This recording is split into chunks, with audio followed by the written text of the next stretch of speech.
Myself, Manju Sharma, Associate Professor, Government College, Kota. Students, today we are going to discuss practical. Practical is based upon the variation of parameter method.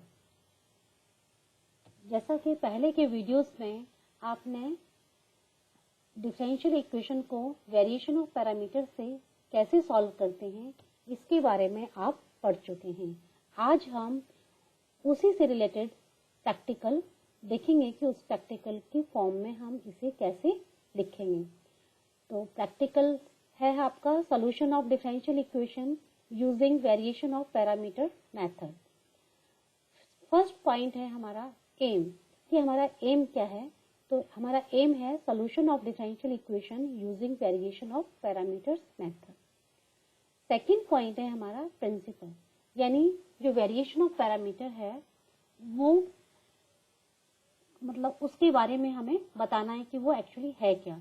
तो उसको हमें यहाँ पे लिखना पड़ेगा कि linear differential equation of second order. आप जानते हैं कि सेकेंड ऑर्डर की जो लीनियर डिफरेंशियल इक्वेशन है वो होती है d square y upon d x square plus p d y upon d x plus q y is equal to r. यहाँ पे पी क्यू और आर जो है वो सिर्फ एक्स के फंक्शन है। इसका कॉम्प्लीमेंट्री फंक्शन होगा, मान लीजिए कि y is equal to c1u plus c2v जो है वो इसका कॉम्प्लीमेंट्री फंक्शन है, जहाँ पे c1 और c2 कांस्टेंट है। u and v two integral solutions हैं। किसके हैं वो? D square y upon d x square plus p d y upon d x plus q y is equal to 0। तो वो इसको सेटिस्फाइड करेंगे। तो d square u upon d x square plus p d u upon d x plus q u equal to 0। Similarly d square v upon d x square plus p D v upon d x plus q v is equal to 0। Second जो है वो equation 1 का solution नहीं हो सकता, क्योंकि वहां पे r 0 नहीं है। जहां पे r 0 होता है वहां पे कॉम्प्लीमेंट्री फंक्शन ही जो है वो जनरल सॉल्यूशन हो जाता है। लेकिन यहाँ पे हमारा r 0 नहीं है, इसलिए जो कॉम्प्लीमेंट्री फंक्शन है वो इसका कंप्लीट सॉल्यूशन नहीं होगा। तो हम क्या करते हैं कि जो c1 और c2 हैं उनको हम a और b से रिप्लेस करते हैं, जहाँ पे a और b जो हैं वो दोनों x के फंक्शन हैं। तो let y is equal to a u plus b v जो है वो इक्वेशन 1 का सॉल्यूशन है। अब हम इक्वेशन 5 को with respect to x differentiate करते हैं।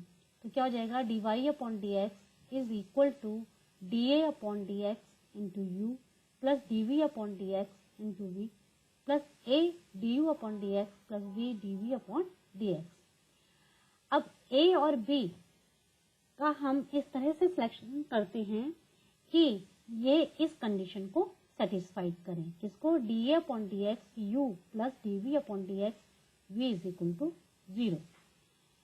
तो इस कंडीशन को आप यूज करेंगे तो इस इक्वेशन की जो फॉर्म है वो ये हो जाएगी d y upon d x is equal to a into d u upon d x plus b into d v upon d x. इसका हम दोबारा डिफरेंशिएशन करते हैं विद रिस्पेक्ट टू एक्स। तो ये हो जाएगा d square y upon d x square is equal to a into d square u upon d x square plus b into d square v upon d x square plus d a upon d x into d u upon d x plus d v upon d x into d v upon d x. अब d y upon d x d square y upon d x की values को हम equation 1 में put करते हैं और उसका simplify करते हैं।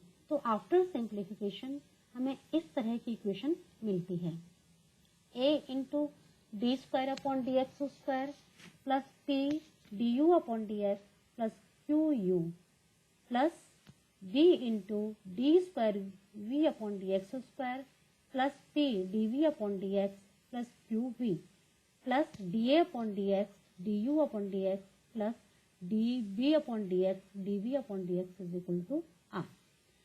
अब from third and fourth the coefficient of a and b are zero, है ना। थर्ड और फोर्थ को आप देखेंगे तो ए और बी के जो कोफिशिएंट्स हैं वो जीरो हो जाएंगे। ये थर्ड और fourth, this is equal to zero, this is equal to zero. तो आप देखिए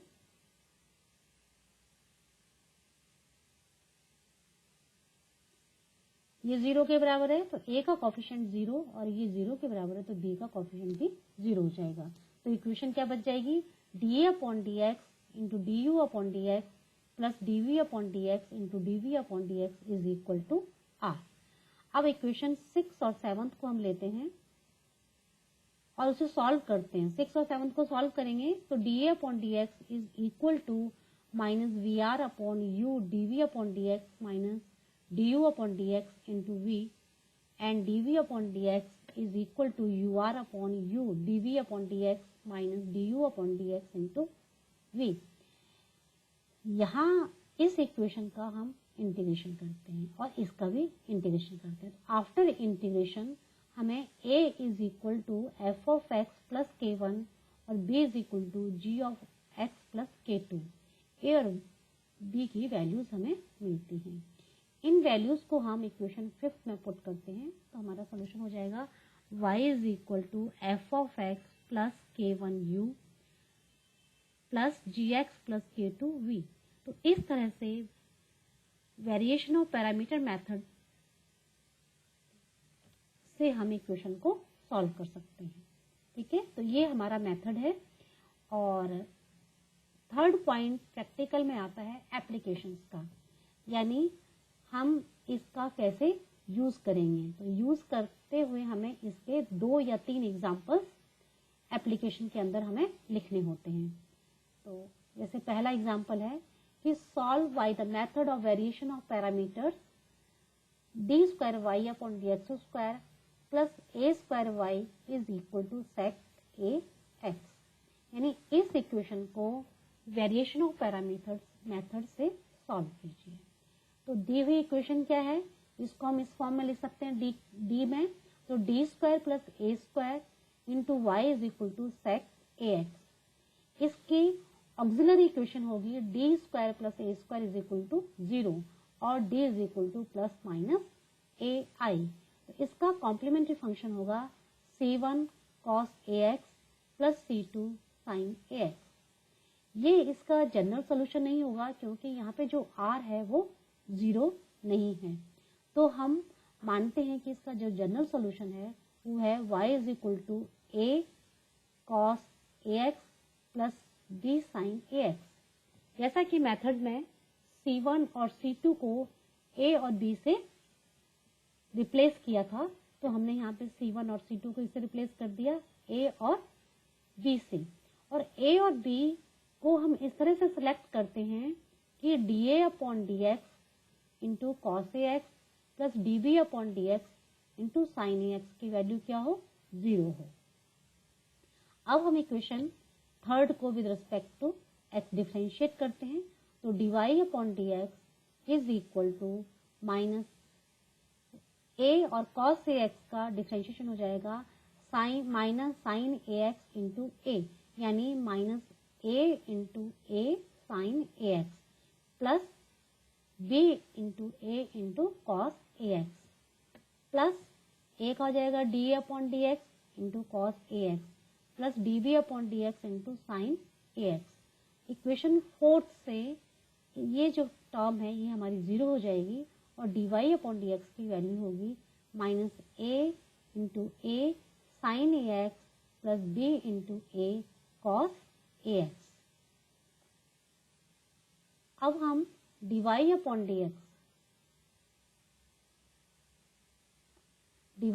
dx का दोबारा with respect to x differentiation करते हैं। तो d square y upon d x square is equal to minus a square into a cos a x plus b sine a x minus d a upon d x plus a sine a x plus d b upon d x into a cos a x. तो ये जो है a cos ax plus b sine ax हमारा किसके बराबर है, y के बराबर है। तो ये हो जाएगा minus a square y minus d a upon d x into a sine a x plus d v upon d x into a cos a x. अब d y upon d x और d square y upon d x, d square y upon d x square की values को equation 1 में हम put कर देते हैं, तो हमें इस तरह की इक्वेशन मिलती है।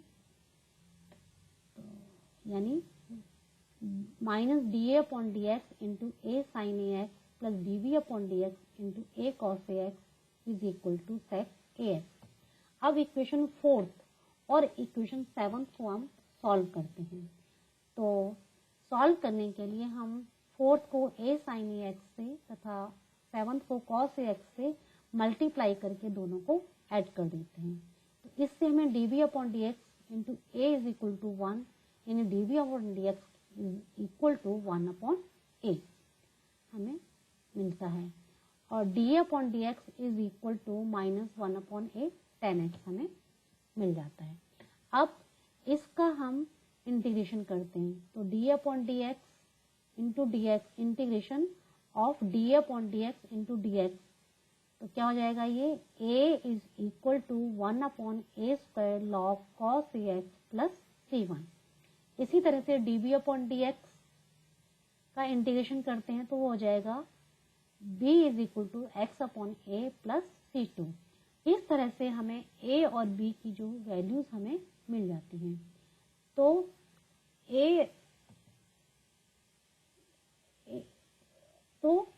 तीन में इक्वेशन 3 में हम a और b की वैल्यूज पुट करते हैं तो क्या हो जाएगा y is equal to a cos a x plus b sine a x, यानी y is equal to a की value into cos a x plus b की value into sine a x.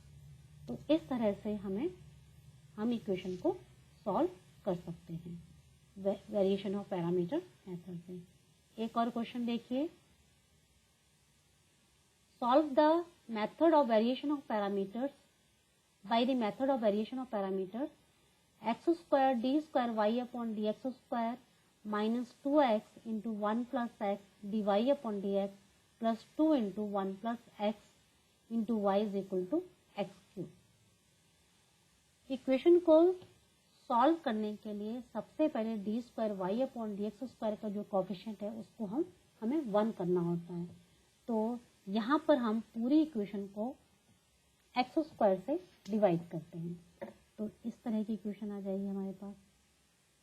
p plus q x is equal to 0 हो गया, अतः y is equal to x जो है इसका एक कॉम्प्लीमेंट्री फंक्शन है। अब एक में हम y is equal to v x लेते हैं तो क्या हो जाएगा वो y is equal to v x मतलब d y upon d x की वैल्यू और d square y upon d x की वैल्यू आप यहाँ से निकालेंगे, ये आप पढ़ चुके हो पहले। तो जो इक्वेशन की फॉर्म है वो इस तरह से हो जाएगी d square v upon d x square plus p plus 2 upon y one d y upon d x d v upon d x is equal to 0, जहाँ पे y one is equal to क्या है x है। तो d square v upon d x square minus 2 into d v upon d x is equal to 0। तो इसकी जो है वो ऑक्सिलरी इक्वेशन हो जाएगी d square minus 2d equal to 0, यानी d इज इक्वल टू 0 2। अतः v क्या हो जाएगा v is equal to c1 plus c2 e की power 2x। y is equal to vx है ना, तो कॉम्प्लीमेंट्री फंक्शन क्या हो जाएगा आपका y is equal to vx और is equal to c1x plus c2x e की पावर 2x हो जाएगा, c2 है ये। तो ये हमारा कॉम्प्लीमेंट्री फंक्शन आ गया। अब हम क्योंकि r हमारा 0 नहीं है इसलिए ये इसका जनरल सॉल्यूशन नहीं हो सकता, तो हम ये मान लेते हैं कि जो जनरल सॉल्यूशन है वो क्या है, यानी कॉम्प्लीमेंट्री फंक्शन के जो कांस्टेंट है c1 और c3 उनको हम दूसरे कांस्टेंट a और b जो कि x के फंक्शन है से रिप्लेस करते हैं, यानी y is equal to a x plus b x into e की पावर 2x। ठीक है, और a और b का मान हम यहाँ से प्राप्त होंगे d upon d x into x plus d b upon d x into x e की power 2x is equal to 0। तो d a upon d x plus 1 plus 2x d b upon d x e की power 2x is equal to x.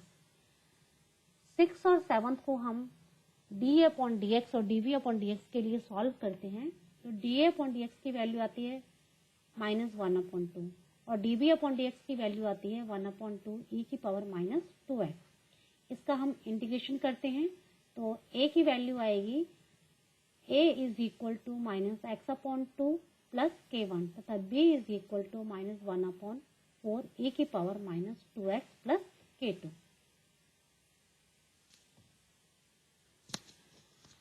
अब complete जो solution है वो क्या हो जाएगा, y यहाँ a और b की वैल्यूज को आप पुट कर देंगे। ठीक है, तो ये आ गया हमारा, और इसको और सिंप्लीफाई कर लो तो 2y इस तरह से इसका आंसर आ जाएगा। तो इस तरह से आपको प्रैक्टिकल फॉर्म में इसे लिखना है और इससे रिलेटेड थ्योरी को भी अच्छे से पढ़ना है ताकि प्रैक्टिकल के टाइम आपसे किसी भी तरह का इससे रिलेटेड क्वेश्चन पूछा जाए तो आप उसका आंसर दे सकें। तो आज का जो ये प्रैक्टिकल है ये यहीं कंप्लीट होता है। Thank you.